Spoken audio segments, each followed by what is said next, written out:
Ignition sequence start.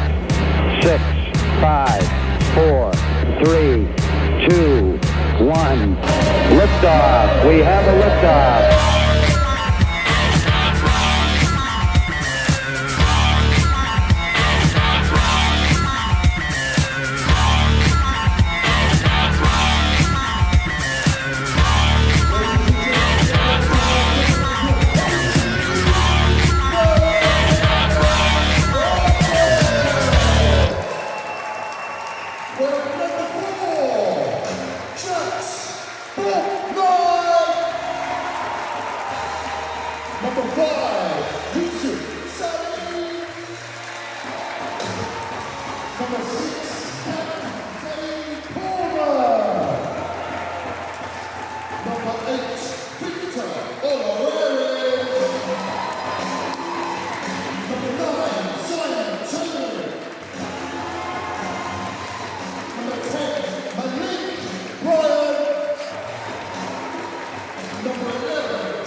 The BCB January Player of the Month, Judah Jackson.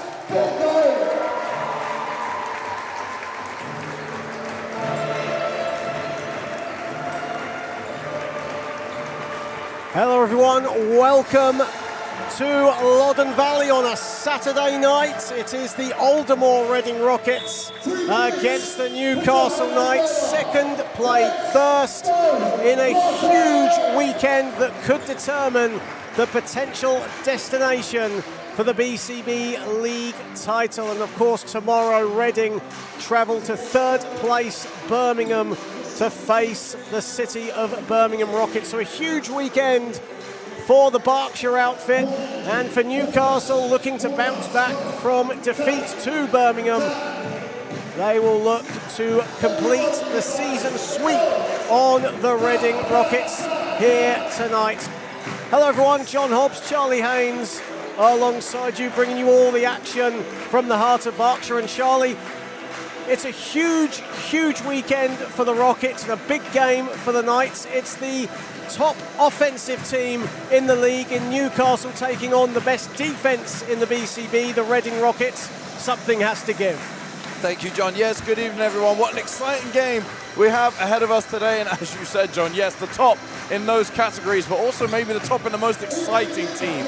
Both teams putting up good numbers week after week. Yes, one that's very exciting, one that means a lot to both sets of teams, both sets of fans, and I am so up for this one. It should be a fascinating battle. And we talk about Newcastle being the best offensive team in the league, but they're also the leakiest, one of the leakiest defenses. Only the Bristol Flyers concede more points than the Newcastle Knights. They concede 92 points to their 99 points per game. So that's a bit in the favour of the Reading Rockets, who score around 88 points and concede 75.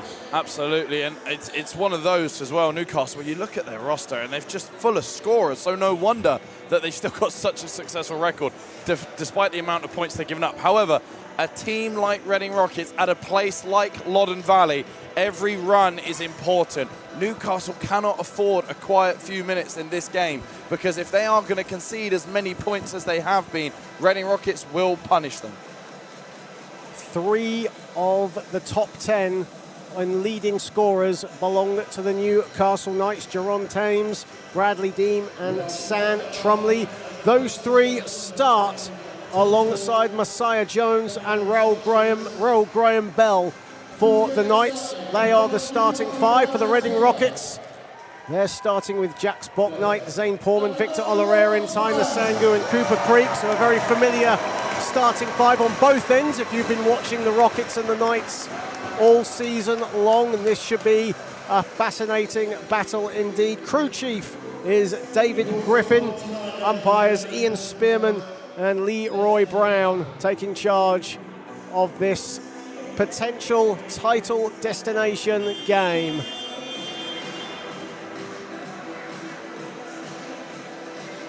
Both head coaches, Samit Nirazadeh for Reading and Mark Elderkin for Newcastle, both in very relaxed moods before tip-off.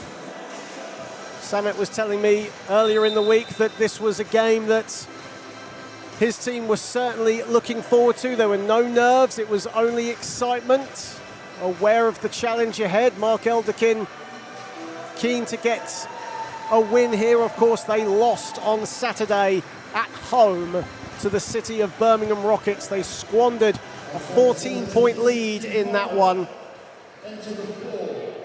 Newcastle in white, Reading in red, as we prepare for what will be a huge encounter, one of the big games in the BCB, not just this weekend, but this season. And thank you so very, very much for joining us on the BCB YouTube channel. It's a rare Saturday night offering here at Loddon Valley.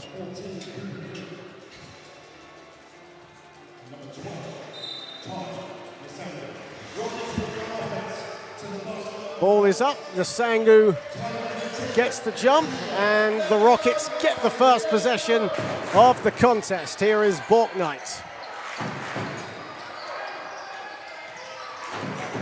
Porman backing down Graham Bell and goes to the reverse. I mean, that is some elite patience from Zane Porman on the very first possession of the game. Takes his time, works his magic all the way to the rim and gets the easy layup. Here is Dean. Of course, Newcastle inflicted a first league loss on the Rockets this season, a 3-point win up north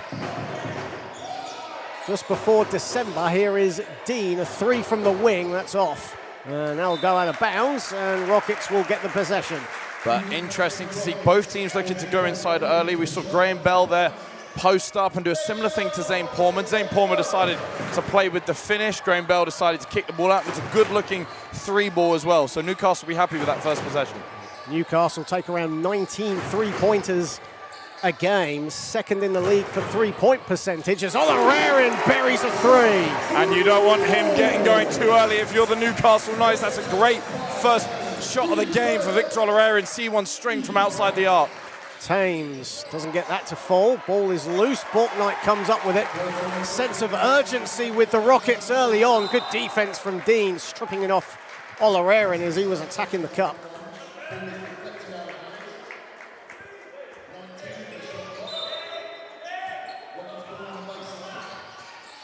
Five to nothing early doors here at Loddon Valley. Olarerin corner pocket. Lovely little corner action there. Tyner Sangu, after the handoff with Bouknight, just screens Olarerin out. Olorerin's man gets caught trying to avoid the screen a little bit too much, and Olarerin wide open. A deadly start here from the Rockets. up 8-0.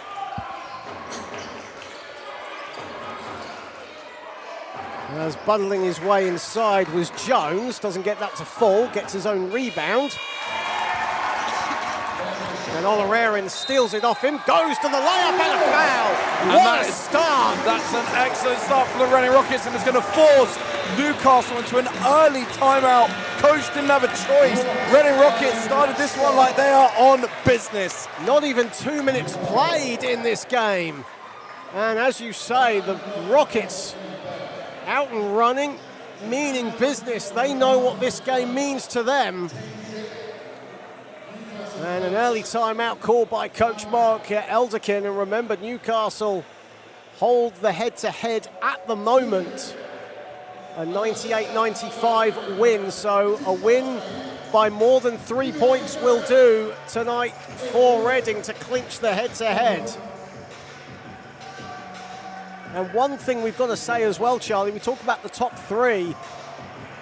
It was mentioned in the BCB website as well earlier this week that the team that have really a huge advantage are the City of Birmingham Rockets. They hold the head-to-head over the Newcastle Knights, and they hold an 18-point victory as well over Reading. And of course, those two teams play tomorrow. That's going to be another huge battle in the Midlands. Absolutely, and that's the exciting thing we found about the BCB.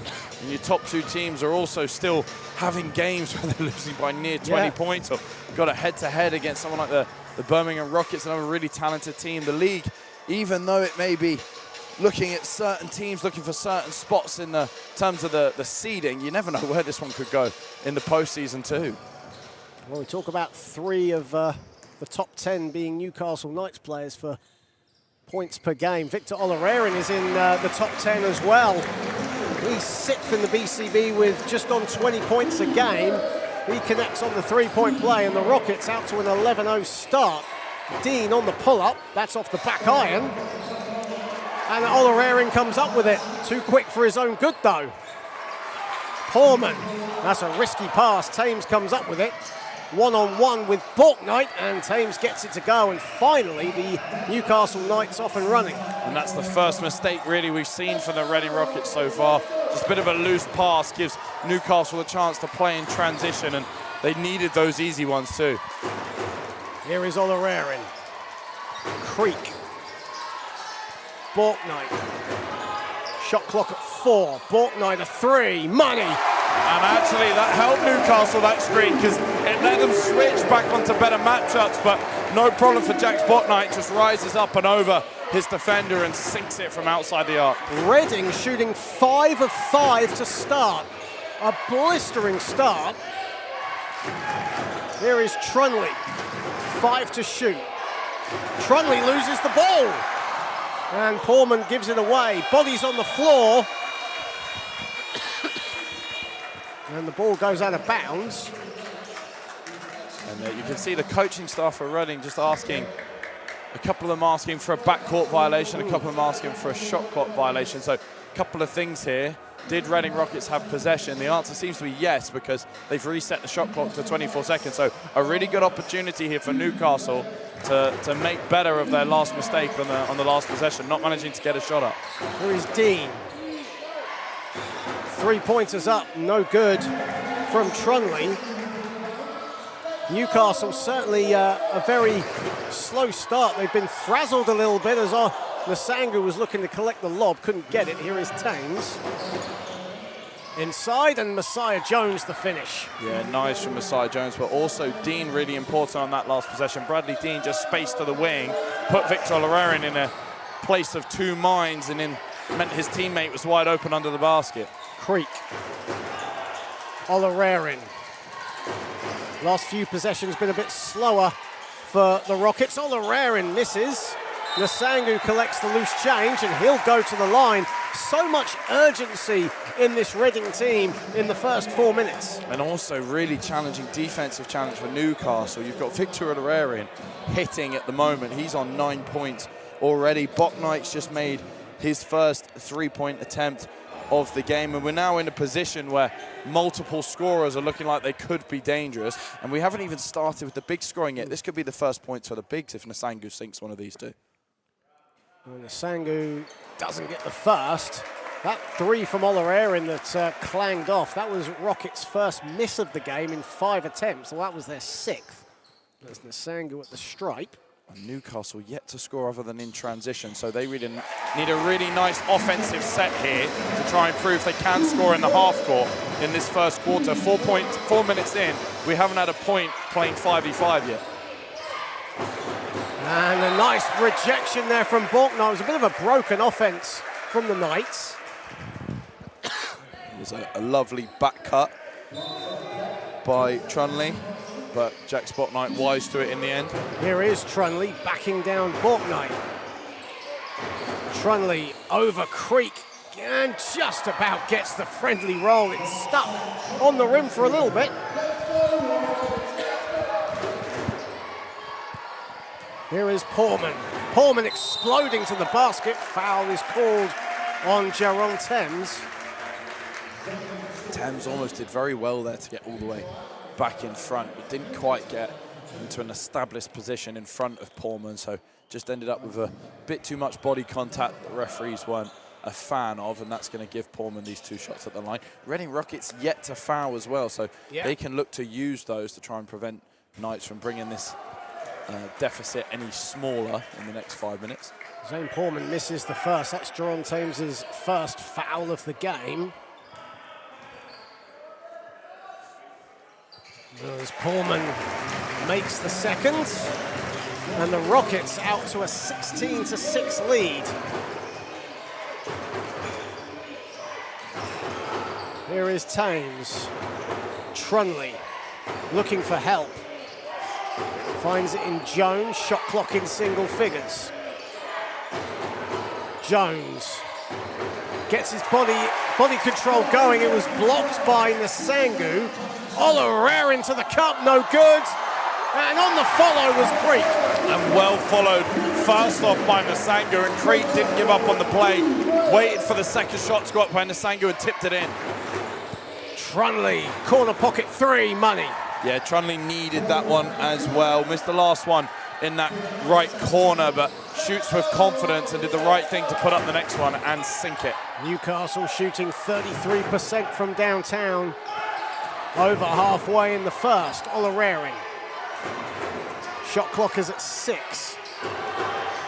Borknight over Thames. Money again! Oh my goodness! Loddon Valley fans are up. What a shot from Jack Spotnight. Just leans into the crossover, rises up. That ball almost hit the ceiling and then just drops in. No rim needed. Here is Dean. Dean, a floater, airballs it. Graham Bell got the rebound, but a whistle has gone. Yeah, just a bit too much contact there from Olarerin on the initial shot from Dean, so he'll get a chance to shoot a couple here for a couple of easy points. Bradley Dean, 5th in the BCB for points per game, 21 points on average this season. 79% foul shooter for the season. As Malik Bryant will check in just a moment.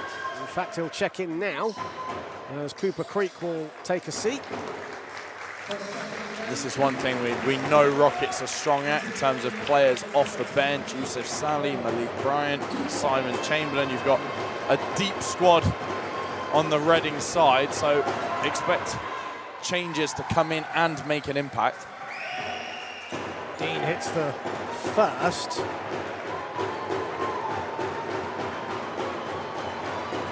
And a near full house here at Loddon Valley tonight. Doing their best to try and put Bradley Dean off, but 80% for the season, it's going to be hard to deter him as he makes them both. Here is Bryant for his first touch. Borknight putting the moves on Jones. Almost ran out of room. Finds Olarerin somehow. Olarerin doesn't get that to fall. Ball is loose. Nsangu hits the deck. Olarerin comes up with it. Here is Bryant, is wide open, a 3, gets it. And if you're Malik Bryant, what more do you want for? Coming off the bench, your first shot since coming on is a wide open tray ball. Good hit. And another whistle has gone, a foul away from the ball. Malik Bryant, we spoke about this last week against Nottingham, just how he always chooses the right shot at the right time. Third in the league for points, for field goal percentage. As Theo Riley checks in for the Knights. Yeah, and as you said, Malik Bryant, someone that is just so diverse in what he's able to do, but also only takes good shots and manages with his athleticism to get a lot of good ones per game. That was a tough shot from Dean over the 6'9", the Sang, who doesn't get it to fall. Borknight now with a three, and he puts it in! Malik Bryant and Jax Borknight, what a pairing. Back-to-back three balls, 27-11 on the scoreboard. We've still got over 3 minutes to go in the first quarter. And that's an offensive foul on Messiah Jones. Reading 6 of 7 from beyond the arc to start. As more substitutions coming in, Cooper Creek will come back in, and Yusuf Saleh checks in as well. And that charge taken from Zane Portman not only gives possession back to Reading, but it also stops the game safely in a way that it allows Tyner Sangu to get a sub. I thought the first foul earlier was on Victor Olorarian. It wasn't. It was actually on Tyner Sangu. So he's now on 2 personal fouls, so he's going to have to come out, and Cooper Creek will have to play as a 5. It's funny you mentioned that. I was just about to say that Tyner Sangu had a second foul. I was trying to wonder where the first foul came from, because like you, I thought that foul was on Victor Olorarian as well, but well, we are on the balcony. It is hard to see at times. And we know, I know you like to talk about your water technicians. We've got assistant coach Jack Adams, who actually has an away game in Ipswich today with the under-18 girls. He was pretty happy with the performance, lost by just 5 today, so not too bad. But when you're playing against a side as talented as Ipswich, even in defeat, very proud performance from the youngsters. Here is Borknight. Creek. Shot clock at 7. Good defense from Trunley. Maybe too much from Trunley, and a foul is called with 3.9 on the shot clock. That'll put Newcastle in the penalty, and that's 2 fouls as well on Sam Trunley. Yep, so Sam Trunley likely to have to take a breather here in a minute, but absolutely, Cooper Creek just backing him down, and that's a tough foul to have if you're the Newcastle Knights, because it does mean, as you said, that no shot had to be taken.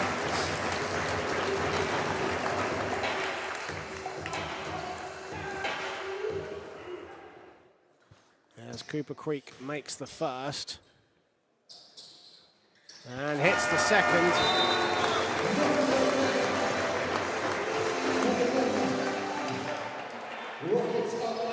So full court press here.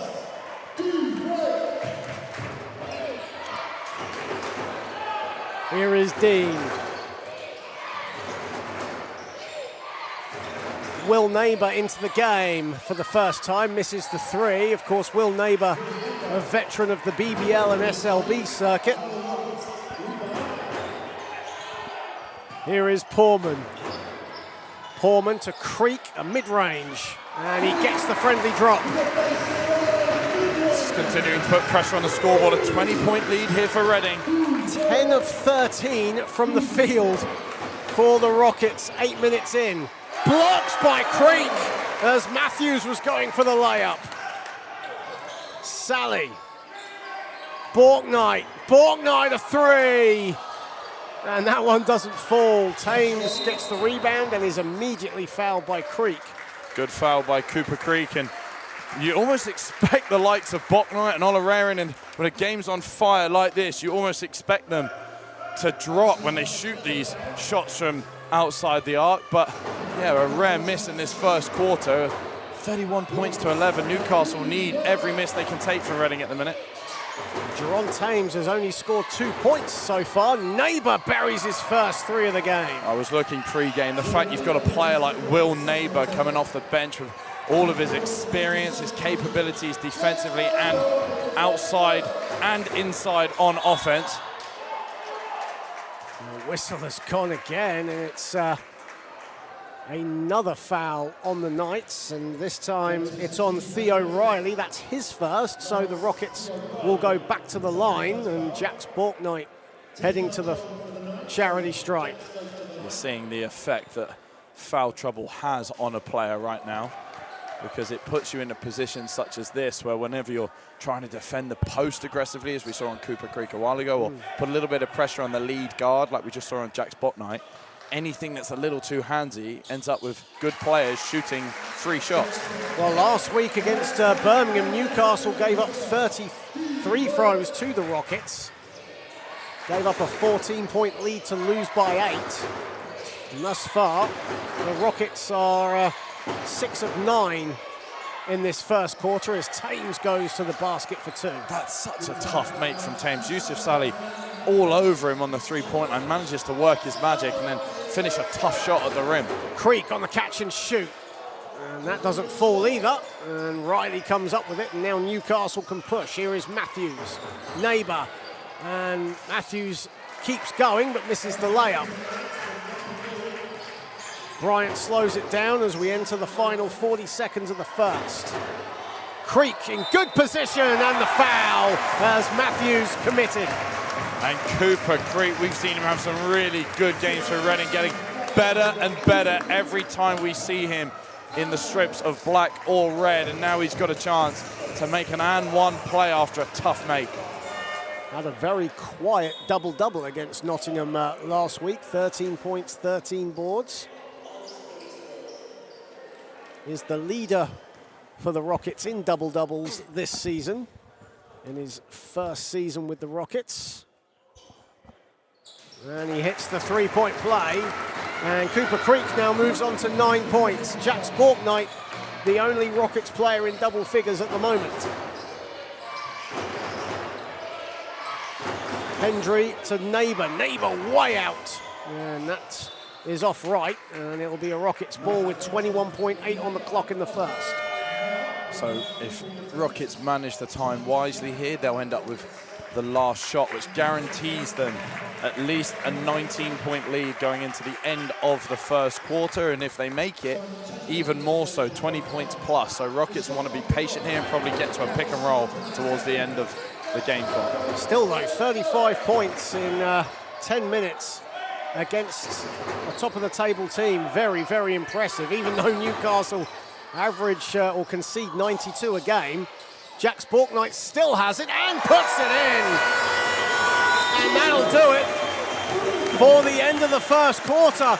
A first quarter that has been all Reading Rockets. They've only missed 5 shots out of 17 attempts in those first 10.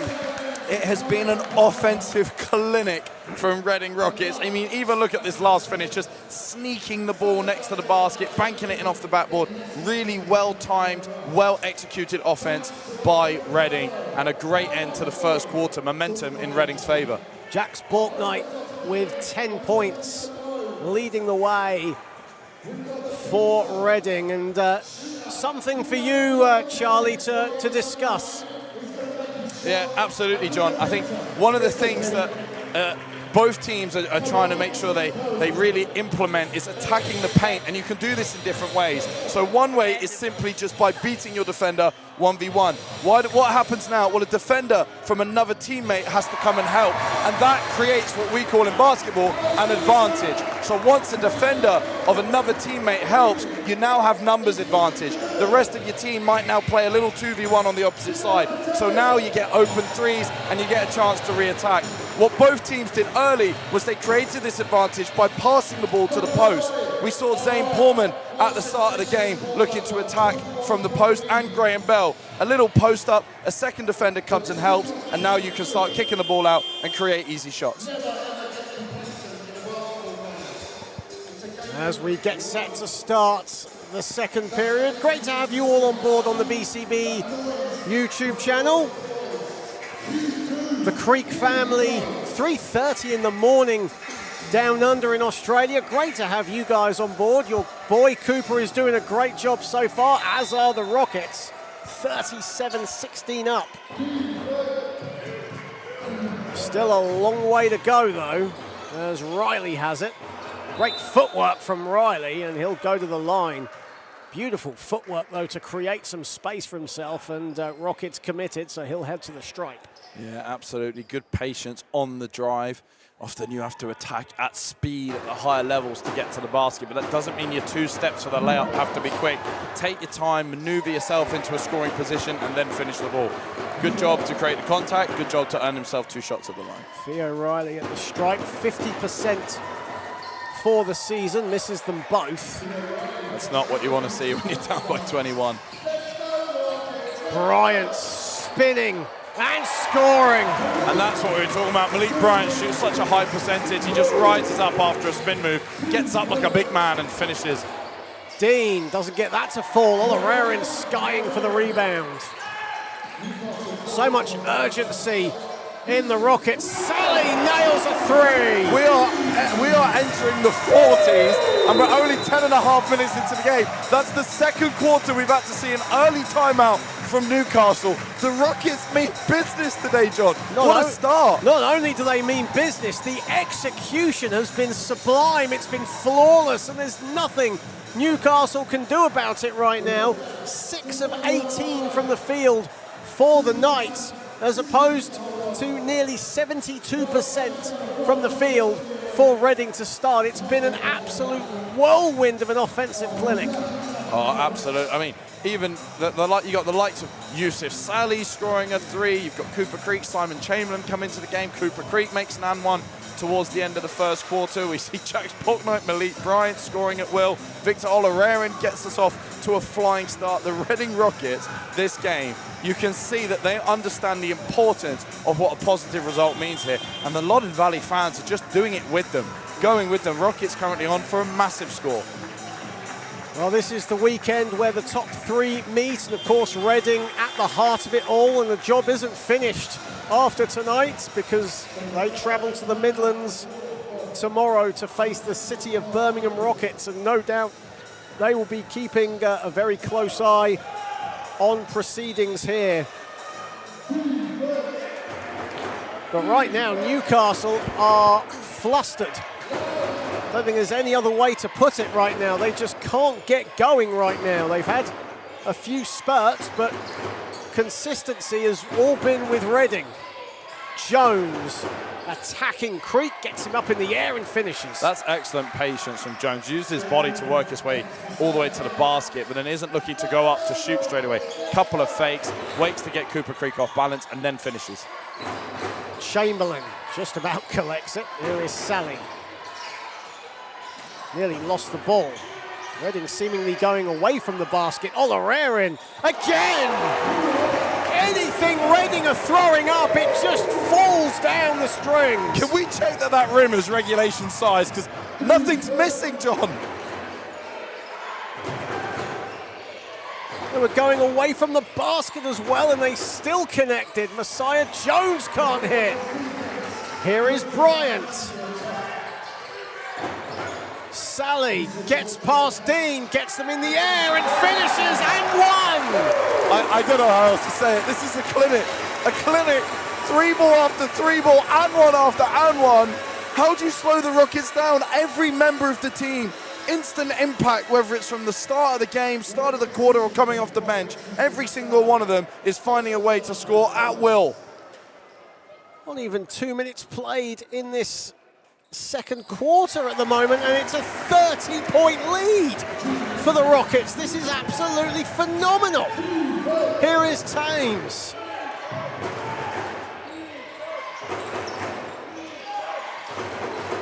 Dean.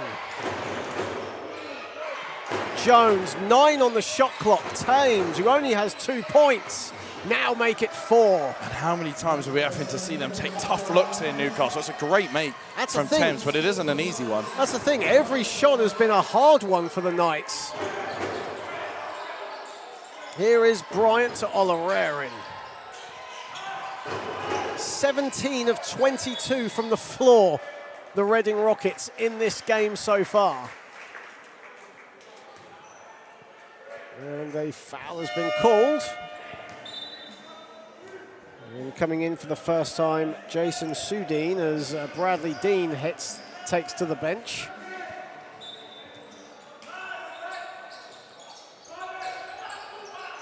Here is Bryant.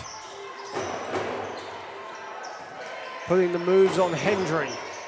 Bryant loses the handle. Olarerin there to clean it up. And Olarerin enjoyed making that one. He started off well, started to find the rim a little bit harder whilst all the other players in his team started making more shots. But if he can get it going again, then yeah, this could be a really big score. Jones putting the moves on Creek. 9 to shoot. Messiah Jones muscling his way inside, and Messiah Jones has been on point in this game. There's not much you can say about Newcastle's offensive game so far, but Messiah Jones has been attacking the basket and he's been creating problems inside for the Rockets. Yeah, you have to say, I know it's a big deficit for Newcastle, but actually they are being patient and they're understanding that they're not going to bring this game back by just chucking up tough threes. They're trying to work the ball inside. They've had to take a couple of difficult mid-ranges, but they're not panicking. They're still trying to take good looks. The biggest challenge for them is how on earth do you defend a team shooting the ball like Reading are? I mean, that's something every coach might have an answer to, including yourself, Charlie, but right now it's a very hard answer. And the people tasked with that response is Mark Elderkin and Naz Abu Ramadan McLaughlin. Here is Olarerin. Horman back to the basket. Chamberlain creates some separation and buries a three. I'm going to have to sit down in a minute. Has anyone actually missed the three ball? 9 for 12 from downtown in this first half. Unconscious. A block from Chamberlain as Sudin was going for the layup. Every player impacting offensive and defensive end. I can see the Reading bench love the rare big block from Simon Chamberlain. 5 blocks in this first half as a team for the Rockets. Mackay Hendry, 6 to shoot. Trunley, a three. That's long. That's short, excuse me. Rebounded Chamberlain, collected by Olarerin. Here is Bryant! Malik Bryant, the man made of elastic, gets above the rim, headbutts it while he's up there, and slams with 2 hands. Malik Bryant with the punch. As Thames goes to the basket, and beautiful hang time from Jaron Thames, the BCB's leading scorer. He has 6 points now. Horman. Sally getting in on the axe. No, off the back iron. Only Rockets' 4th miss from downtown in 13 attempts. And sorry to cut you off, and you can see how that shot was created. Zane Portman posted up from the three-point line, backed his man all the way down, forced someone to help, as we spoke about at the end of the first quarter, and it meant Sally was wide open to shoot the three. Here is Sally, nearly slips, but still has it. Trunley guarding him. 6 to shoot, Olarerin. Step back, that's off the back iron, but another Rockets player gets to the ball. Sally, a three, splash! I'm losing words, John. There's only so many ways you can explain an amazing three ball. 58-24 in favour of Reading. Thames, a quick release, answers at the other end, a much needed three, but my goodness me, the Knights are going to need a few of them. Absolutely, a good way to answer, make a three of your own, and he had a bit too much space on that shot, so great for him that he made it. Can that create some momentum for his team? Jaron Thames' first three-pointer, but that was his first attempt. Newcastle 3 of 9 from beyond the arc. Portman finds Chamberlain. Yes! Simon Chamberlain from three-point land. The Golden State Rockets, new name, shot after shot. Thames. Mackay Hendry, corner pocket, no. Rebounded Bryant, ball is loose, Dean comes up with it, and Thames with the easy finish. Yes, but good. Newcastle starting to generate a little bit of momentum on offense. If they can somehow link a couple of stops into this better offense in the last couple of minutes, then they might be able to get a little run and just narrow this one down a little bit. When you talk about a little run, as Sally goes for three and he puts it in. It's an all-star game. It's official. You're watching an all-star game. Yusuf Sally, step back three, strings it. 63 points and we still have 3:46 to play in the half. Dean looking inside to Sudin, couldn't get it to fall, or couldn't get the pass off. And you talk about Newcastle getting a little bit of a rhythm. Now Reading switching it up and going to a more defensive lineup. Laquan Sales checks in for Victor Oloraren. Yeah, Laquan Sales, as you say, a good defender, good athleticism, a player that is definitely another good addition to have coming off the bench. An incredible first start here as Thames cheekily puts it off the back of Chamberlain and gets it to fall. And a wise timeout called by Samit Nurizadeh. First timeout called by Nurizadeh of this game, but 3:37 to play and a 32-point lead. It's incredible this is from the Rockets. Absolutely, and Thames is that shining light from Newcastle at the minute, and he's got himself 15 points, and he's 1 of 1 from behind the three-point line. So my expectation in this timeout, because of the hot start we're seeing from Rockets on offense, it probably doesn't even involve Nurizadeh talking about anything on the offensive end. It's most likely talking about just doing a better job in terms of how do we limit Thames' catches. He's finding a way to post up, he's getting second chance on a couple of transition points. So expect to maybe see them potentially deny him. Can they put a person on him and just say to that defender, don't leave him at all. Make every catch for him hard. And when he does have the ball, can they make it easier for him to pass? Almost everyone get off your person a little bit. Show Thames that there's no space to go to the rim and encourage him to pass to a semi-open teammate. Limit the amount of scoring he gets to have. Reading Rockets are shooting 75% from the field. That's not a typo, and I'm not mincing my words. 22 of 29 from the floor right now. And this is billed as a top of the table clash right now.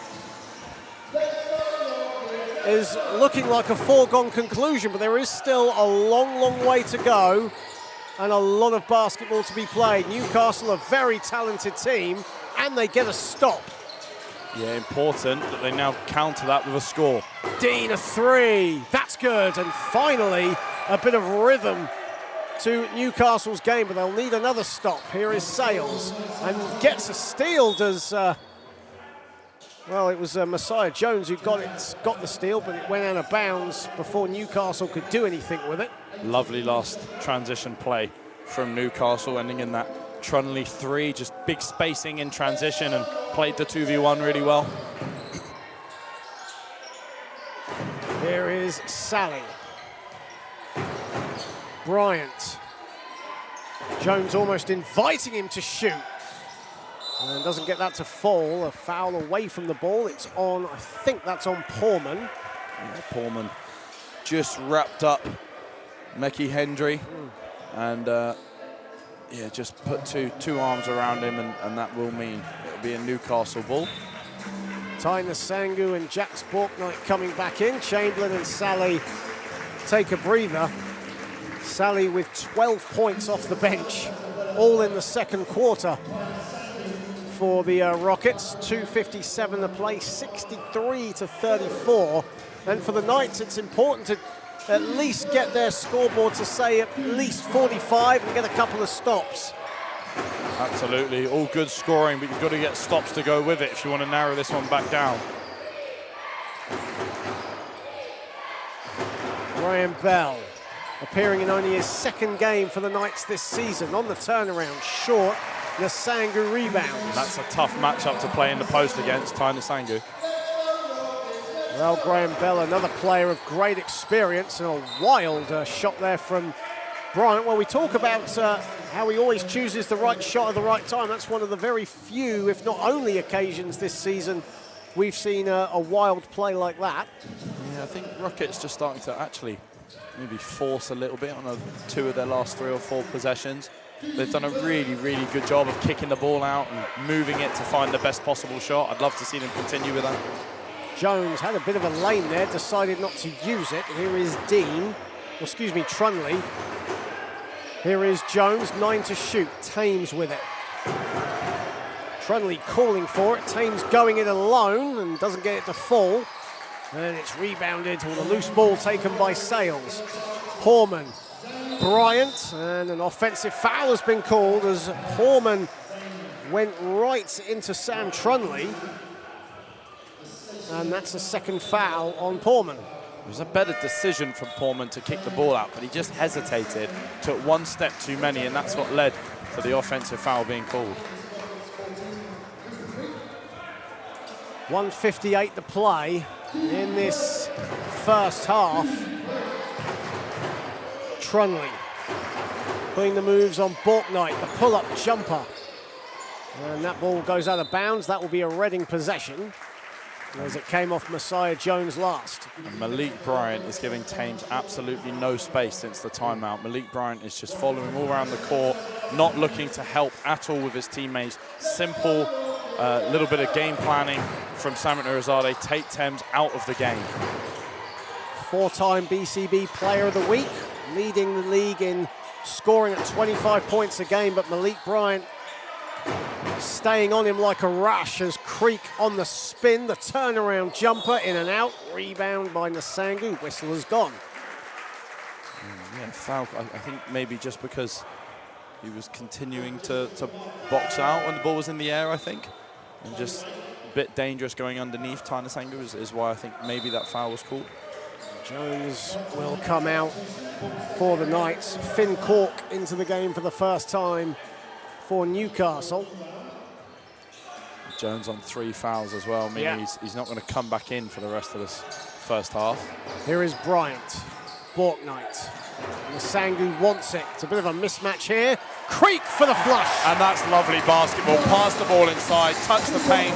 We talked about it at the end of the first quarter. That creates your advantage. Instead of kicking the ball out, Cooper Creek saw space to cut to the rim and flushes it with 2 hands. Here is Thames, Cork with it. Thames. Trunley a 3, that's a difficult shot. Grazes the rim. And Bryant and Borknight fighting over the ball there, but Borknight will take it. Bryant to Creek. Sales. Nasangu to the basket and one! And the bench and the fans love that one. A rare attack from the 3-point line from Ty Nasangu. You wondered if Nasangu was about to take flight, but instead more of a slightly graceful, I'm going to say that kindly, finger roll attempt off the backboard, and in it goes. It's not often you see Ty Nasangu at the 3-point line attacking the basket, but when you're up by 30 plus, you'll try anything with 42.1 seconds to play, as Nasangu heads to the foul line for the Rockets.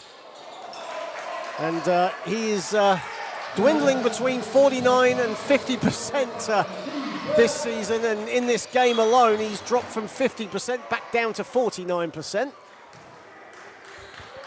He will get to 50% by the end of the night, he hopes.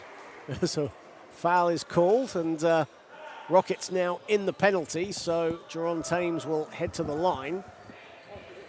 It's been a difficult first half for the BCB's leading scorer, but he's an attacking-minded player who gets to the line quite a lot. As he makes the first. And makes them both. 30 seconds to play in the first half. Sales. Nasangu. Bryant was looking for the backdoor cut, instead stays out to the 3-point line, still has the ball. Here is Nasangu with 4 to shoot. Good defense here from the Knights. Good defense from Graham Bell, and a jump ball situation, and that will favor Newcastle with 11 seconds on the clock. Yeah, interesting. 2 referees with different calls, one with a jump ball, one with a foul, but the decision was to go with the jump. That's what ball. Samit Nurizadeh is discussing as well, and it's the decision of the crew chief, David Griffin, who's calling for a jump ball, and there'll be a substitution coming in, and Newcastle players now not happy as they wanted to get started. Well, Ty Nasangu is currently on 2 fouls, as is Zane Porman, but you just want to protect your centre. He's the only one really that plays as a out-and-out 5, but the referee's not having it, so Pullman heads back to the bench. 11 seconds. Here is Trunley. Trunley attacking. Good footwork. Doesn't get the finish, but he will go to the line with 3.1 on the clock. And yeah, with 3 seconds left, you wonder who will finish the quarter for Rockets. Maybe even with still a timeout to go, so maybe an opportunity for Nurizade if the second one goes in to take that. And right on cue, Samik Nurizade decides to take that last timeout. Newcastle still have 2 timeouts in this second quarter, but either way, 3.1 to play in the half. 67-36 in favour of the Reading Rockets, and there's probably one word to just describe this first half, and that's an ambush. And it really has been an ambush from the Reading Rockets, hasn't it? Yeah, well, Reading Rockets have split their 3-point and 2-point attempts, but when you've got a team going 72% from inside the arc and 64% from outside the arc, I mean, think of it this way. They are 2% higher from the free throw line in this game than they are from the 3-point line. That is mental. So, yeah, excellent from Reading Rockets. I was really impressed with that little fight back we've seen. In fact, we're still seeing it from Jerron Thames, but better from Reading starting to take him out the game. He's still on 17, but a lot of offense having to go through him. He is the one that Newcastle are consistently asking to create the advantage. Well, before this game tipped off, we were talking about how it's best offense in the league against best defense in the league, and right now the best defense in the league is blowing away this game in every sense of the word. We did say that if there was one shining light for Reading alongside having the best defense, they are playing the second worst defense in the BCB in Newcastle, who ship 92 points a game. As Trunley makes the first. But even for Mark Elderkin, conceding 67 points in a half, he's not going to be happy with that. No coach would. No, but it is so tough because you have to give up something in defense.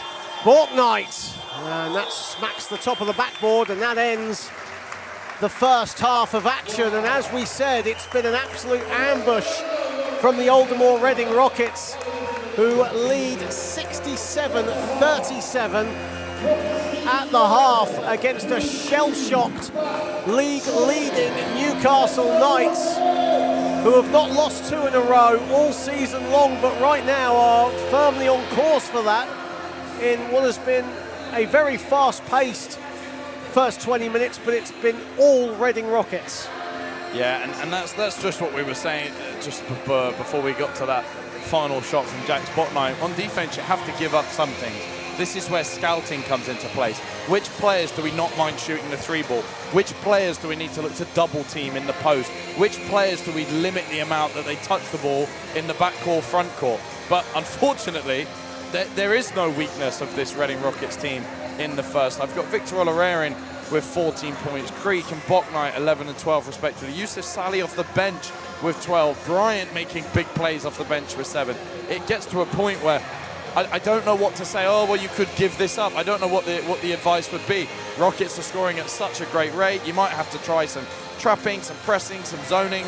But again, the team is shooting the ball so well that you're going to find it hard to find quick solutions. Well, for the first time in this game, Reading Rockets have dropped below 70% from the field, which is slow day. Is an incredible stat in its own right. They end the half on 68% when they've been 70% or higher throughout. And as you mentioned, Victor Olarerin with 14 points, 2 players on 12, Yusuf Sally and Jax Borknight. As you have a look there at the statistics for the Reading Rockets, 67 points in a half. That's a season high as well for them. Newcastle Knights, Jerron Thames, the only player in double figures with 17 points, 7 of 9 from the floor. But as of now, no help from anyone else. But this is a very, very talented team in the Newcastle Knights. They're not top of the table, for no reason whatsoever. They will come out hungry in this second half. And there is a feeling that there is a run to come from Mark Elderkin's side. Yeah, absolutely. And it's like we said, I'm looking at the recent games, and they're scoring 100 points plus in all of their last 5 games. So we know they're a team that can score. Now, they'd have to get another 63 points in this second half, which, I mean, the Reading Rockets have managed to do it in the first half, but that would be a big turnaround, because not only would they need to try and get into the 60s themselves, but they'd have to look at halving the Rockets' output from the first half, and that's very difficult for any team to do. Well, they averaged 99 points a game, the Newcastle Knights. If any team can come out of this very, very deep hole, it is Mark Elderkin's side. We'll be back in roughly 10 minutes' time for the start of the second half. Don't go anywhere, we'll be back.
everyone, welcome back to Loddon Valley, where the Reading Rockets hold a 67-37 advantage over the league-leading Newcastle Knights in a pivotal weekend of BCB action. This is first v second, and it is second place Reading that have a superior advantage. John Hobbs, Charlie Haynes guiding you through the second half. And Charlie, lots to talk about, and for you, two specific things that you want to discuss as you bring your board out. Yes, well, one thing I wanted to talk about was the transition of Newcastle. Some of the threes may not be dropping, but I actually really like the spacing they're playing with. As they're bringing the ball up the court, what they're doing is they're running really wide down the channel. So this is the person with the ball, these are the teammates running wide. This is why, when you're in transition, defense normally want to try and get to the center of the court. This is why. If I stay wide here and my teammate gets beat 1v1, it's a wide open layup. So what you do is you put heat on the rim, I attack, I try and make sure defense is collapsing, and now I pass the ball ahead. What Newcastle are doing well is this. Not only are they running wide, but they're getting all the way to the corners. So when I do make my first pass and a defender has to leave the paint, the second pass is now wide open, whether that's for a shot or for a drive. On the flip side of that, when we look at Reading, Tyner Sangu's made a really big impact, and it doesn't necessarily show by the stat sheet. This is why. Nsangu puts heat on the rim, he sets some really good screens. So when he started the game and we were playing pick and roll in the Reading lineup, and we see Tyner Sangu start rolling to the basket, it forces defenders on perimeter players to go and help. What does that do? It opens up three-point shooting. I think we've seen for sure that Reading have shot the ball well in this first half. Tyner Sangu then comes out of the game, and Samit Nirazade made a really nice change. He started to get his fives, such as Simon Chamberlain and Cooper Creek. Rather than to screen and go to the basket, he got them to pop to the three-point line. So now when the guard comes off, he draws both their own defender and the screen defender, and it leaves the screener wide open. Thank you, Charlie. As we get set to start the third quarter, Reading's biggest lead was 34 points in that first half, 68% from the field, 11 of 17 from downtown, as they look to keep that momentum going.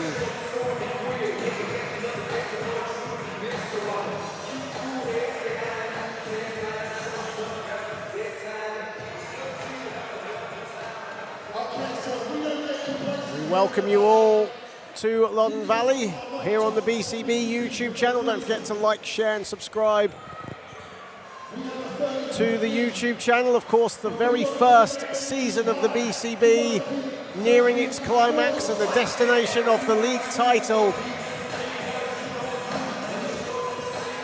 will go a long way this weekend, and it starts here in Berkshire.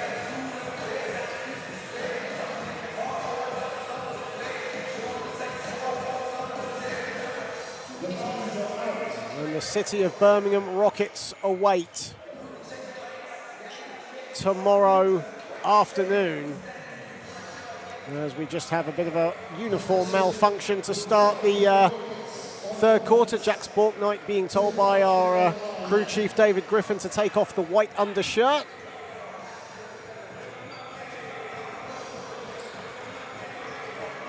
And we can get the third quarter off and running here at the Valley.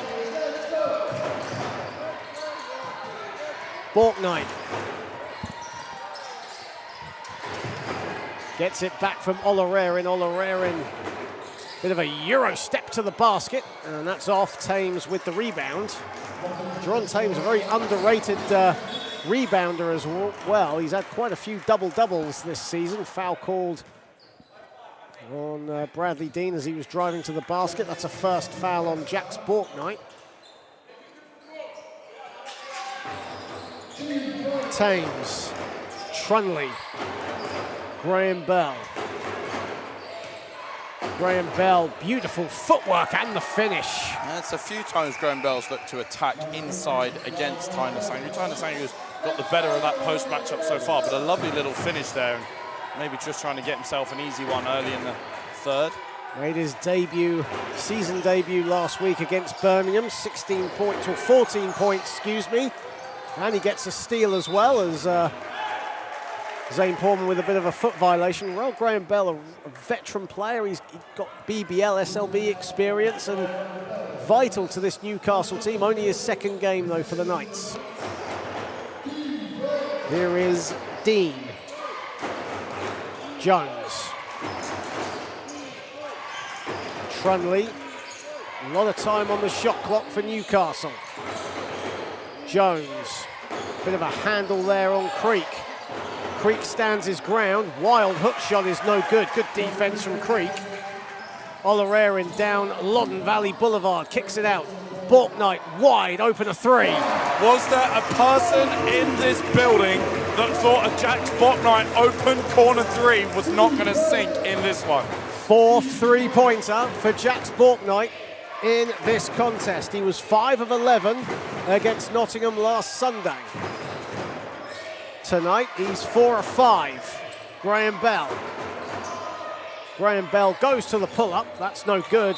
As Creek got the rebound and Dean got more of the player than he did the ball. And that'll be Bradley Dean's third foul. So one of their leading point guards for Newcastle entering a little bit of foul trouble. Mark Elderkin decides to keep him in. Olarerin.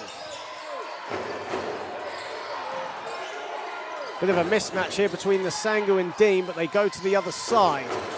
Porman kicks it out. Olarerin, a three at the other side. Gets the friendly roll. And talk about a shooter's roll. Back rim, goes all the way to the top of the backboard and then sinks one. And like Borknight, that's Olarerin's fourth three-pointer of this contest. Dean, a little bit of a hezzy and a finish. Yeah, it was good help from Tyner Sangu, so Dean had to create space, managed to take a tough shot, but a good shooter makes good shots. Pull up from Borknight is money. Yeah, Borknight answering back with a shot of his own, similar to the last one, gets to his spot, rises up and drains it. Thames bumps Porman. Graham Bell, bit of a wild layup attempt, almost went away from the basket. Olarerin travelled with it, as he didn't expect Sam Trunley to be in his vision. Yeah, Zane Porman was open next to him, but obviously Olarerin didn't have enough time to look before he put the ball down, so a travel. Meanwhile, on the other end, Graham Bell actually being a bit of a presence around the rim. You saw Rockets all collapse on that last catch. All of them got to, surrounded him around the basket, so actually a little kick-out pass could have been really good there, and he might be a way of generating open threes. And he will actually come out. Will Neighbour checks in. Dean. Here is Neighbour. Pass deflected by Porman and collected. And Air Nasangu cleared for takeoff. Air Nasangu doing black flips in mid-air. He might as well. Turns around and flushes it over his head.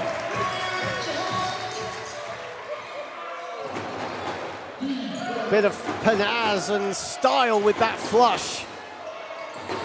Jones, Neighbour, the extra pass. Dean, a three. No, ball is loose. Borknight says thank you. Beautiful offense from Newcastle. Deserved the make. That was really good ball movement. And Dean gets the steal, anticipating where that pass was going, and he throws it down. Dean getting up there with two hands to make sure the ball goes through with a little bit of extra safety. Porman. Porman has a lane there, decides not to use it, now goes for it.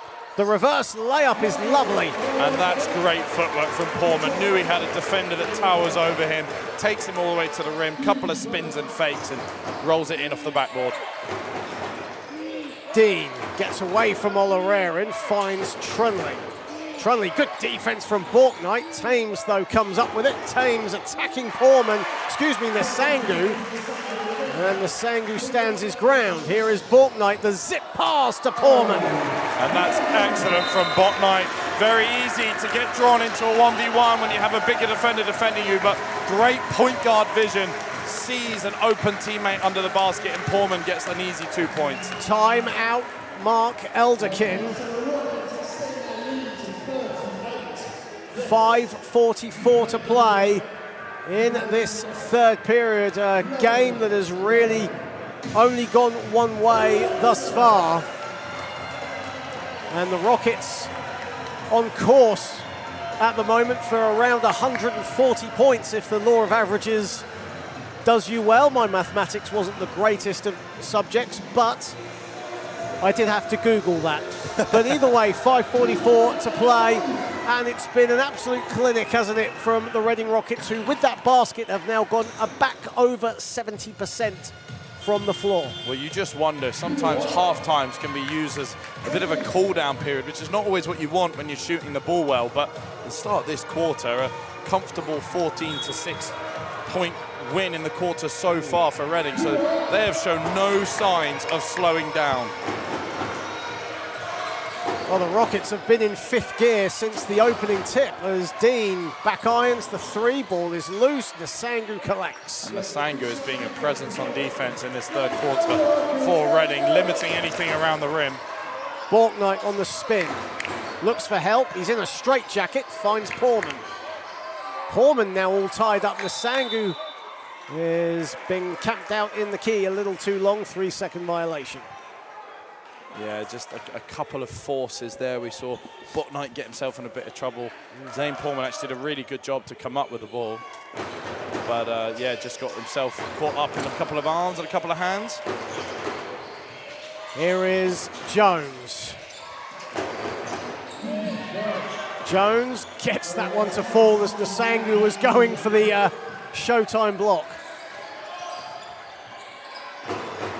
Here is Porman. Creek. A little bit more freedom in Reading's play as well now.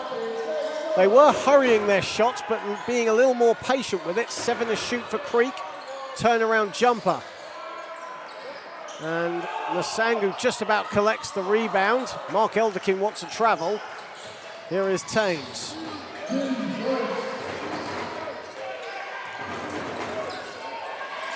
Thames is fouled by, I think that was by Porman. And if that is on Porman, that's foul number 3 on him. Yes, it is. So Simon Chamberlain will automatically check in. Yeah, and Simon Chamberlain obviously making an impact from the three-point line, but also that big block in the first half. Not only a fan favourite play of the game, but also one the bench really enjoyed.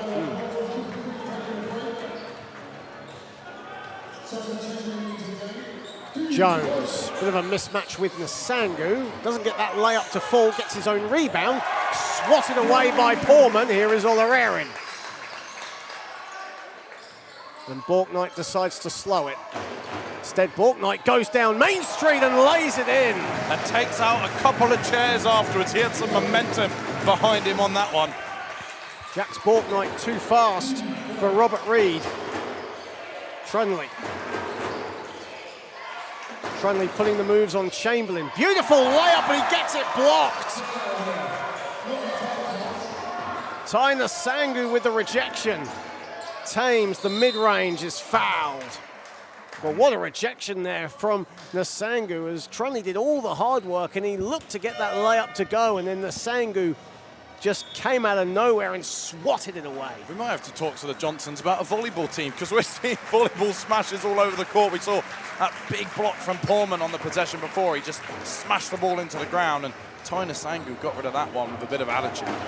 Well, there was, before this venue was set up for this game, there was some volleyball going on here at Loddon Valley before tip-off, so, and there were a few Reading Rockets players watching on. Some useful hints there for Ty Nsangu as Jerron Thames at the line for the Knights. Gets the second.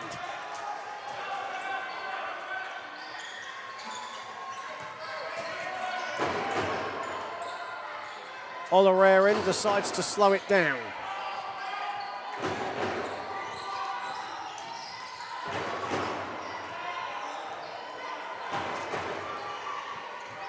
Borknight. Borknight falling away, doesn't get it to fall. On the follow is Chamberlain. And Chamberlain has been excellent in this game. He's managed to shoot the ball well, defend well, and now he's getting second chance points. As a foul is called as Borknight Fouls Trunley, and Borknight immediately goes to the bench and is hobbling a little bit as Yusuf Salih comes into the game, and immediately Jax Borknight makes his way over to the physio's bench as Trunley misses the layup. Here is Salih. Chamberlain. Salih, corner pocket three, that's short. Reading drying up a little bit from downtown in this third period.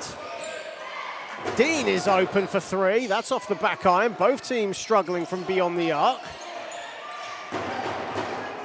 Thames is now wide open a three, and this time, no, he doesn't get it to go either. It actually makes sense for Reading to slow the game down. So although their scoring is slowing, it actually is just taking any sting out of the game, and slowing the pace limits the shots that are being taken. And obviously Newcastle need as many shots as possible. Olarerin. Chamberlain a three, that's a tough shot, and the finish as Thames was right in his eyesight. Chamberlain, what an impact he's made in this one. Multiple Reading players making good performances today, but Chamberlain is just doing it both ends. Trunley wants a foul on that three-point attempt, nothing doing by Ian Spearman, the official. Here is Olarerin. Bryant down the middle and lays it up and in. Yeah, Bryant just with a quick step, gets past his defender. It's a 43-point lead now for Rockets.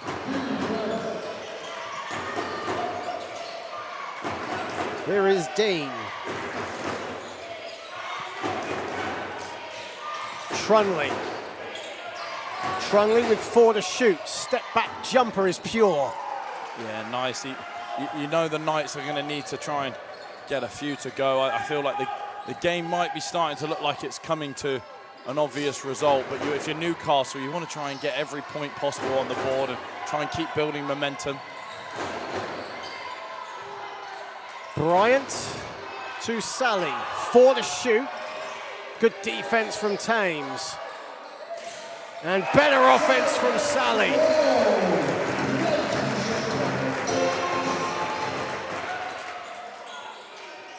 "69% from the field." Thames gets it to Cohen, a foul as he faked Chamberlain and got the layup to fall. Yeah, Thames having a really good game. 21 points to his name. Now that goes with 4 rebounds, and despite the scoreline, he actually hasn't turned the ball over either. So a very efficient game for him, and the shining light of his team. He's got the most efficient stat line by quite some margin, and he has been the bright spark for the team in white.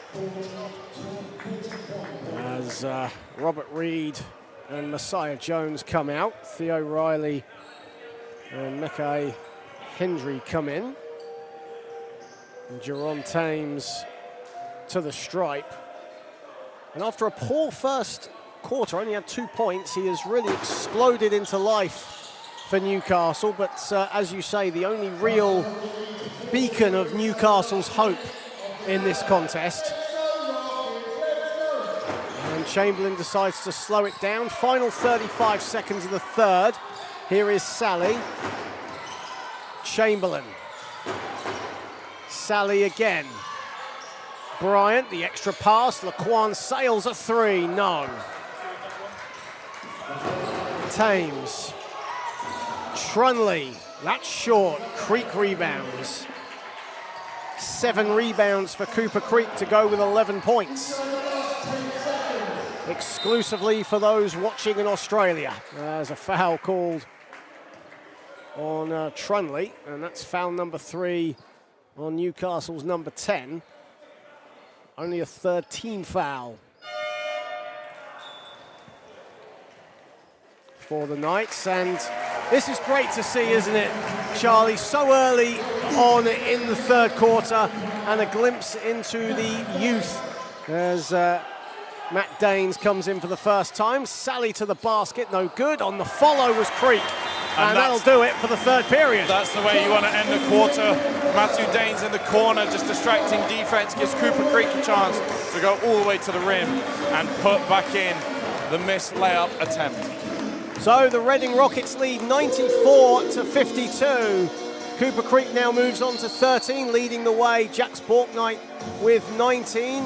Jerron Thames leading all scorers with 22. And as we get set for the fourth quarter, your pen is out, your board is out, Charlie. It's all yours. Yeah, absolutely, John. And just one thing I wanted to talk about was we talked at halftime, Newcastle have to try and do something different. The something different they've tried to do is they put on a full court trap. So what's happening now is when the Reading Rockets guard receives the ball and starts dribbling up the court, not only his defender goes with him, but the defender from the inbounder is also going as well. So they're putting two people on players such as Malik Bryant, Jack Spotnight, whoever has the ball. Now, here's the risk in that. If the player has the ball and there's two players here, that means now we're outnumbered. Reading and Newcastle are outnumbered on this 2v1.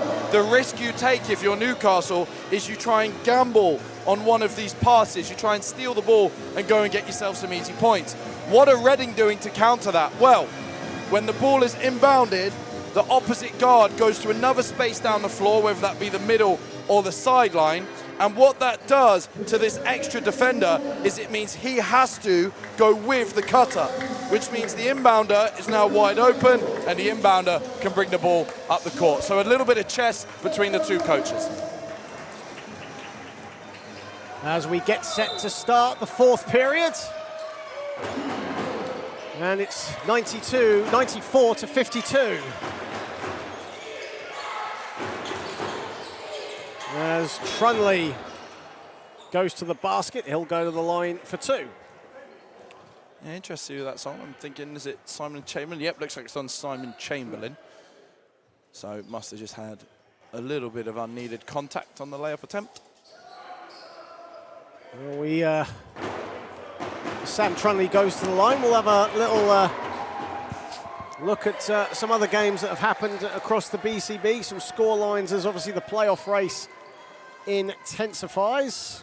Of course, Newcastle and Reading, well, the top four, if you include Milton Keynes and Birmingham, all assured of playoff basketball this season.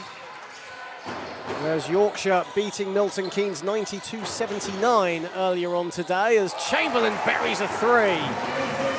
And Chamberlain has been so efficient in this one, barely put a foot wrong. And we talk about the top three teams, City of Birmingham Rockets against Reading Rockets tomorrow. City of Birmingham Rockets, though, getting an all-important win this evening in Essex, 93-75 over the Essex Rebels. Remember that Birmingham Rockets have the head-to-head over the Newcastle Knights. As Jerron Thames collects, doesn't get it to fall, gets his own rebound and sticks it in. Yeah, but nice to see Matthew Dane still on the court here and a chance for him to keep growing. He's been excellent in both the EABL and Under-18 Premier, and one of the players that's helped lead his team to a playoff push. Under-18 Premier away to Solent next week in the Under-18 Premier National League playoffs. Of course, it's Academy Finals week now, coming up on Thursday at the University of Essex Arena. And a little shout out for that as well. On the Wednesday, the HHS Basketball Academy boys second team in the final of the Dynamic National Schools Under-19 against Myerscough. Should be a fun day, actually, at the Academy Finals. I'll certainly be there. As the future of British basketball descends upon Colchester. Here is Trunley, loses the handle, and Reading will get the ball back. A loose turnover. I think it's interesting now. It's a point where if you're both coaches, how do you play it? Points difference, not necessarily even going to make the biggest difference at this point in time with head-to-heads sorted. So now you don't want to show too much as you're starting to lead to the postseason. Well, Jerron Thames with the steal and the flush. Bit of an attitude with that dunk as well. Yeah, absolutely. He has been really good today and definitely the best player for Newcastle and still going all the way till the end. And another turnover. Thames gets another steal. Bit of a Euro step this time, no good. And two Newcastle players going for the same rebound. Sally. Here is Creek. Extra pass and sails the finish at the other end. Yeah, good finish, good basketball in general from Reading.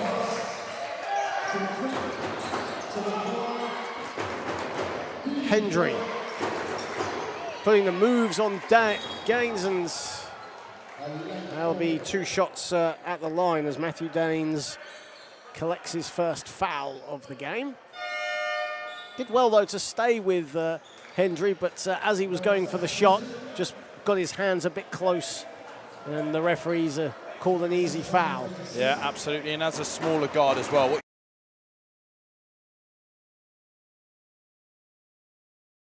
Taller and stronger guards will just take you all the way to the basket like we saw there. So important to just create that body contact on maybe one dribble earlier to try and stop the person from continuing their drive to the basket. 11 of 16 tonight from the stripe are the Newcastle Knights. As Hendry makes the second, and now Reading next score will bring up the 100, but Daines with the turnover. And Jerron Thames will go back to the line as Simon Chamberlain with the foul. And even though Reading are up big, at the moment, Newcastle are really attacking, and they're really playing physical, getting in their face. And they've got a few easy points and trips to the line as well. As Simon Chamberlain comes out, he's actually fouled out now of the game for the Rockets. Yeah, unfortunately, that turnover just put Chamberlain in a bit of an awkward spot. Meant he had to try and defend the drive, and you can't just let the guy go all the way when you're straight in front of him. So a bit unfortunate, but that press that we're talking about, this game of chess between the 2 coaches, Newcastle started to just wait a little bit longer before they trap, and Reading are struggling with that. And there's another steal. Thames comes up with it. 3 steals in less than a minute, but this time Reading get the steal. And Borknight can bring it over the timeline. Here is Sale, sees a lane, gets caught in 2 minds, somehow gets his footwork and doesn't travel with it. Creek, Borknight, Porman, the layup. And I've been so impressed with the forwards of Reading. Obviously, we spoke about Simon Chamberlain, but Cooper, Creek, and Ty Nasangu also making really good impacts today, and their presence has been noticed. Messiah Jones gets the finish as Thames was also going for it. And there's another turnover as Borknight's pass fails to find Porman, and Reading now with 4 turnovers in the last 2 minutes. I'm absolutely loving the way that Newcastle have adapted their press. A little bit less aggressive and more about shading the ball to areas that offense try to avoid and then trapping, like just over the half. Porman nearly lost the ball. Borknight wide open, a 3 is Cash. And Borknight can shoot the basketball. Don't know if anyone knows that, but he is now currently 5 of 7 from the 3-point line. What a game. Hendry. As Thames misses, and a very harsh foul there from Theo Riley. A little bit of frustration and an unsportsmanlike foul, the obvious call. Yeah, just a little bit too extra on that one, and fair enough, just handled well by the officials. It is an unsportsmanlike foul, and we will move on. Jason Sudeen coming back on. That was fantastic analysis, by the way. Thank you. I learned from the best. Certainly wasn't me then, as Yusuf Saleh will go to the line. Of course, Reading will get this free throw, and they'll have possession as more of Reading's promising juniors will come into the game. James Waterhouse checks in, and obviously Malachi Hassan Taylor will follow momentarily. Sally misses the free throw. And if we were to have predicted before this one, with 6 minutes to go, there's a 42-point lead for Reading, and the juniors started coming in towards the end of the third, I wouldn't have believed you. We've been talking about how good a matchup this was likely to be, and actually you have to say Reading Rockets have been absolutely outstanding today. And to be at a point where they're this comfortable and still putting some pressure on Newcastle was great to see. And I love the fact that Newcastle have not quit. They're still working on their pressing. They're still trying to get as many transition opportunities as they can. Well, Jerron Thames comes out as well, as Malachi Hassan-Taylor was going for a three. What a moment it would be if he gets a triple to fall. Newcastle now attacking. And a blocking foul called on Laquan Sales, who can't believe the call. Yeah, I'm wondering if maybe he moved late. I thought he did a really good job to establish position and try and make sure contact was legal, but... Or maybe shuffled his feet a little bit. Yeah. And that's what David Griffin might have seen. Yeah, I'm lucky enough that I've got a bit of a delayed video in front of me. He was moving a little bit to the side. Yeah. Hey, we'll leave it there. 5:48 to play. Again, expert analysis, John. Yeah. It's been your bread and butter all season long, hasn't it? As Jason Sudeen misses the first. Mark Elderkin now emptying the bench for the Knights as Sudeen splits the foul shots. Still an incredibly talented team. Regardless of the result, it's an incredibly talented Newcastle Knights team. Not just on the bench, but on the floor. Here is Borknight, 8 to shoot.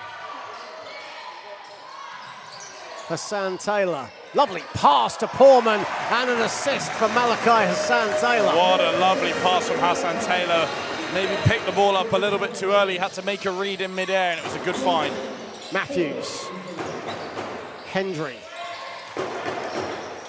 Hendry still has it on the spin off the glass. Pretty from Mackay Hendry.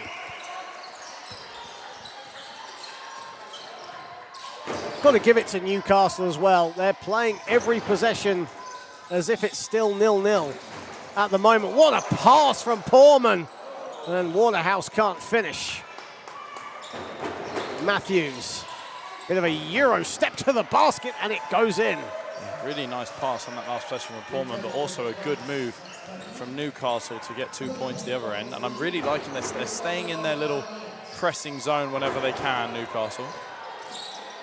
The tempo is very up as well, as Newcastle really pushing the pace with this second to third unit. Here is Borknight a three, no good. And Sudeen and Waterhouse fighting for it, and it will stay a Reading possession. And what I love there, as soon as that happened, I looked straight at the bench. You got Simon Chamberlain, Victor Oliveira, and Cooper Creek, Malik Bryant all up, celebrating the hustle play from James Waterhouse. And that's one thing I'm loving about the team this year. They're so connected, juniors all the way up to veteran seniors. 107 to 67 with 4:13 to play. 3 to shoot. Hassan-Taylor loses it, gets it back, and just agonizingly rolls out. He did a victory lap, but fell out. Collective ooh and ah from the near sellout Loddon Valley crowd as Matthews attacks, loses the ball, and Poorman fouls Max Matthews. And that'll be 2 shots for Max Matthews. As Victor Olarerin and Tyner Sangu and Yusuf Salih prepare to check in. As Poorman, Borknight come out.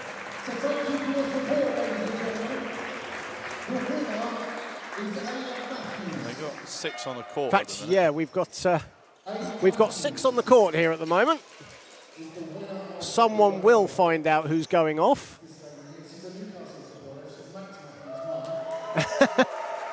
It's not often a head coach admits fault, but Samit Nurizadeh goes to Yusuf Salih and tells him to come back to the bench.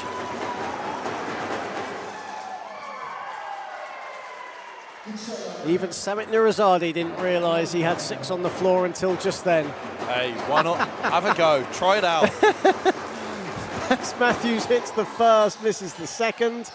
Sudeen battling for the rebound, gets it. And Reed smacks the bottom of the backboard with his 3. And a whistle has gone. Great rebound from Sudeen, isn't there? We're never giving up on the loose ball, is he?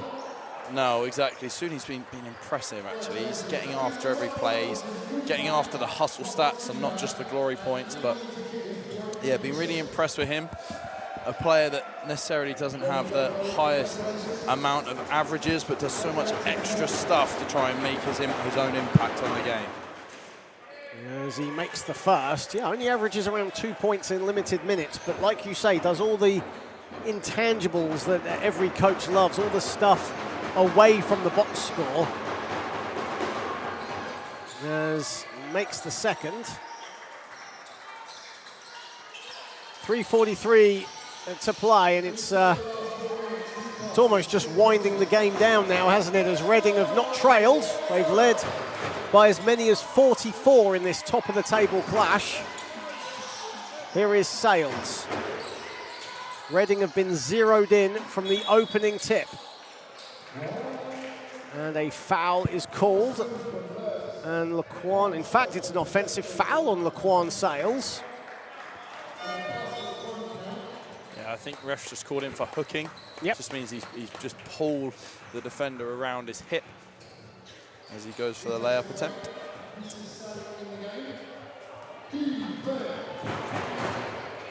Here is Matthews. Matthews gets it back from Hendry. Reed. Cork a mid-range, no good. Again, Sudin getting the offensive rebounds. That's 2 offensive rebounds in this fourth period for him. Cork misses the 3 at the other side. And Olarerin collects. Max Matthews all over Victor Olarerin, though.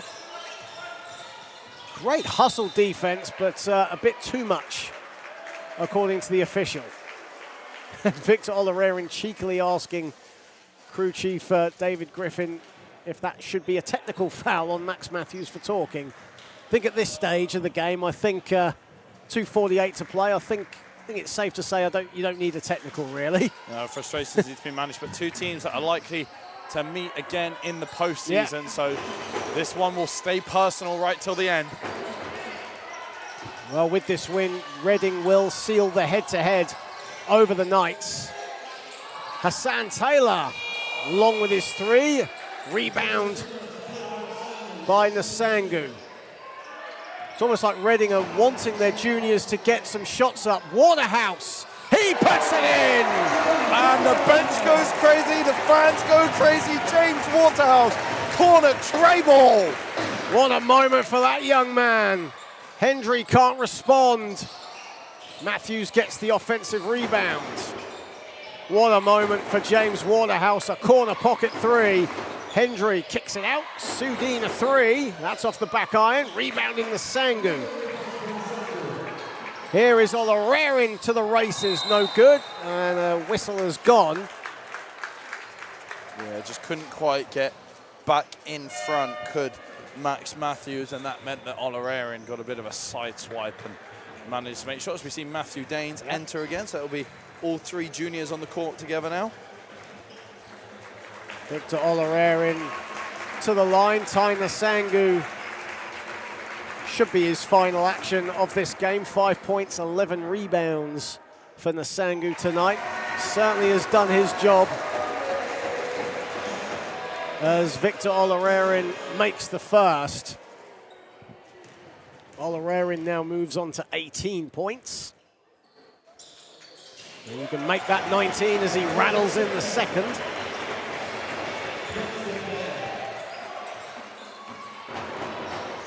Here is Matthews. Just goes for 3, why not? And short with it. Despite the defeat though, Charlie, you've got to give it to Newcastle. They've not given up, they've played hard throughout, but Reading have just been another level of class tonight as Olarerin misses everything with that 3. Yeah, absolutely right, John. They've had a chance to try out a couple of things as well and also get some bench minutes and rotate the squad. Both teams have rotated quite a bit. That's a foul on by Olarerin on Sudin. And Rockets in the penalty, so Jason Sudin will head to the stripe as Laquan Sales will come back in. And Victor Ollererin comes out. That's Victor Ollererin's first foul of the game, believe it or not. Well, it certainly still made an impact on both ends, but yeah, Ollererin obviously the trigger that started the early lead for Reading. A quick 9 points for him at the start of the game, and while scoring slowed for him and picked up later on, the team certainly picked up the slack when Ollererin started to have a few go in and out. Certainly contributed well to that 10-0 start, didn't he? As Sudin, again, another offensive rebound. Victor Ollererin, 19 points, 7 rebounds, 4 assists tonight. As we enter the final minute of what has been an all-round masterclass by the Aldermore Reading Rockets. Matthew Danes driving to the basket. Oh, that would have got the fans on their feet had he connected with that. Hendry, Matthews straight away, blocks by Sally. Laquan sails ahead, Sally didn't need him, doesn't get that to fall. And Matthews comes up with it. And here is Sudin all alone against 3 Reading defenders. He'll slow it down. And to the basket, no good from Reed. And great to see both teams still fighting for every possession. The result, a foregone conclusion, probably has been really since the second quarter. But still fighting tooth and nail for every possession, which is great to see. And we have another delay, and another whistle has gone away from the ball. It's on the Rockets again. Unsure who that foul is on, actually. It was away from the ball. I think it was Laquan Sales. The two of them just wrapped each other up, but it wasn't really a lot to go by. The question the referees are talking about now is, was the ball in play when the whistle was called? Yeah. If the ball was in play, it's a regulation foul. So 5 team fouls, it will be 2 shots at the line. If the ball was not in play yet, as we're in the last 2 minutes, it becomes an unsportsmanlike foul, and it's 2 shots in possession. It looks like they've decided the ball was in, regular foul, and therefore it's a regular foul. I mean, it was always going to be a regular foul in fairness. The ball was in bounds, so Sudin at the line misses the first.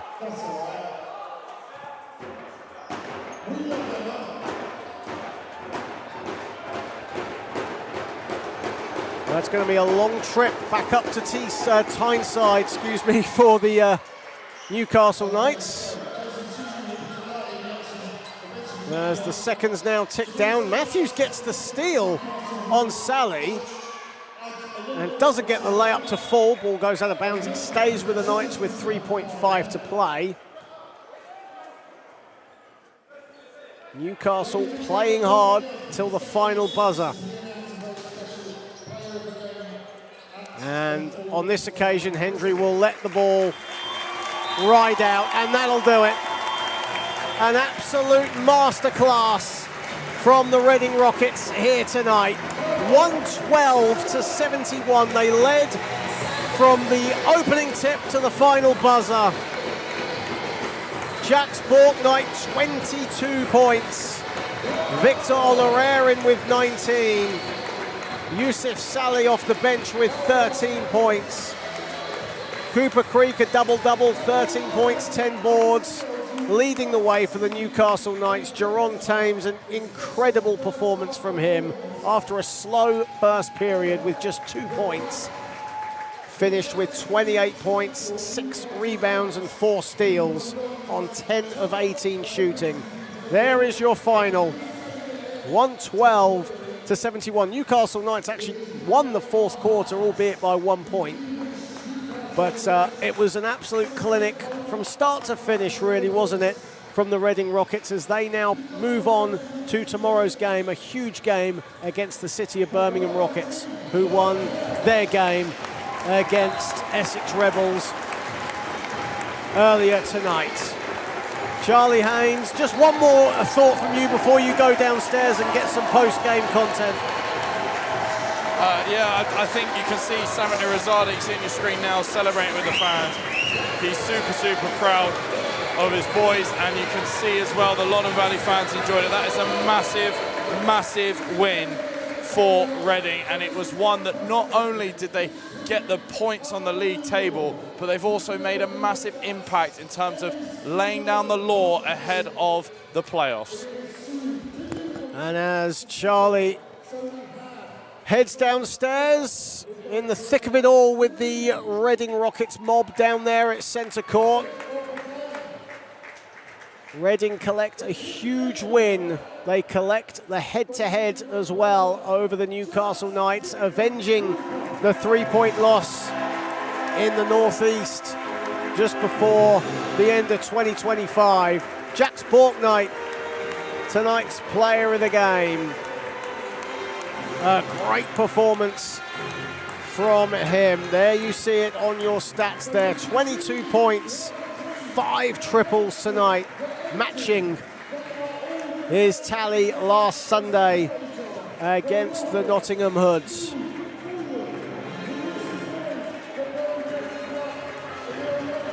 Well, part one is done for Reading. Now they move on to Sunday, tomorrow evening actually, as they take on the third place City of Birmingham Rockets.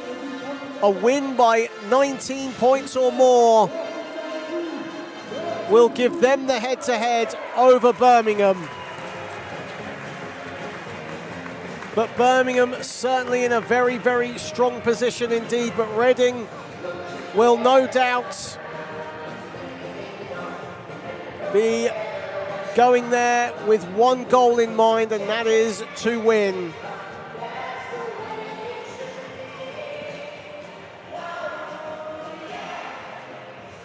And in just a moment, we will get the thoughts of, well, whoever really Charlie Haynes collects, as a plethora of Reading players come up to him. Victor Olarerin, Jack Borknight and Cooper Creek. And we will send it over to Charlie, who is with all three: Cooper Creek, Jack Borknight, Olarerin. All right, we are down here with 3 MVP performances. We're starting with Cooper Creek. Cooper, what a performance, a dominant win. I bet you weren't expecting that before the game. Yeah, look, honestly, coming in after facing them last time, like, we knew it was going to be a tough one coming in, but the season's long. We played them, 4 months ago, and I think today was probably one of the best performances we put forward. And it shows when we make shots, things can really happen, but also defensively as well. We've been working a lot on that side of the ball as well, and it showed today. Like, we did 71 points, it's not too bad. And then obviously offensively, we were sharing the ball, driving and kicking, one of the big focus for us. 112 points, and I think the high quality of shots really showed. So I'm pretty proud of the boys for that one, and obviously we'll keep it rolling for tomorrow. That's the biggest thing. Amazing, thank you, and absolutely right. Held a team to 71, a team that's scoring 100 points plus in the last 5 games. Jax, what a shooting performance from the whole team. Yourself hit a bunch of threes. It was just clicking today. All the 3 balls. What happened? I mean, we work on it every day in practice. So on Fridays we get extra shots up. So that's what we did. We just come in, get shots, and that's how we play. Amazing, thank you, Jackson. Victor, you're kind of the person that spearheaded the start of the game. A quick 9 points in the first quarter, and your team picked up on that. We had an impact from the bench, and of course the starting 5. Everyone found their momentum. For sure. At practice, I said on Tuesdays we've been going at it, been mad physical, really competitive. So we just said, you know what? It's about time we stopped going at each other like that and started going at other teams. So we've got one more tomorrow, so only half the job done. And Victor, of course, a player that the fans love when you're making your big plays. What's your message to them? Keep supporting, man. It's getting to the end of the season. We need you guys to keep coming down, keep supporting us, and hopefully we can bring back the trophy in the season, man. Amazing. Thank you very much, guys. Great job on the win. And guys, stay with us because we have head coach Samit Irazadeh joining us right now. Coach Samit, I saw at the end of the game the emotion with the fans. That's a huge win. What's your message to the players to start with? Yeah, well done to the players. We had a dip of form a little bit in the recent games. We've been talking about it. We need to just relax and play our game. Shots will come. We need to attack. We need to defend. That's our core.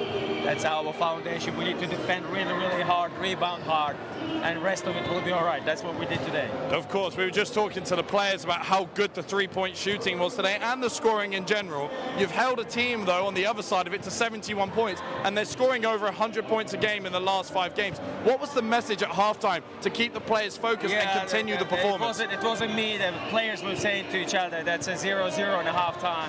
So they came out firing. So this is we scored over 100 points. So you can say it's our offense, but no, we defended really, really well to be able to attack. And just finally, the fans were electric today. What's your message to Loddon Valley? Saturday night game, and so many people, they could be at home relaxing, watching much of the day, but now they are here, and the much of the day is here. Yeah, so absolutely. I can't be thankful enough.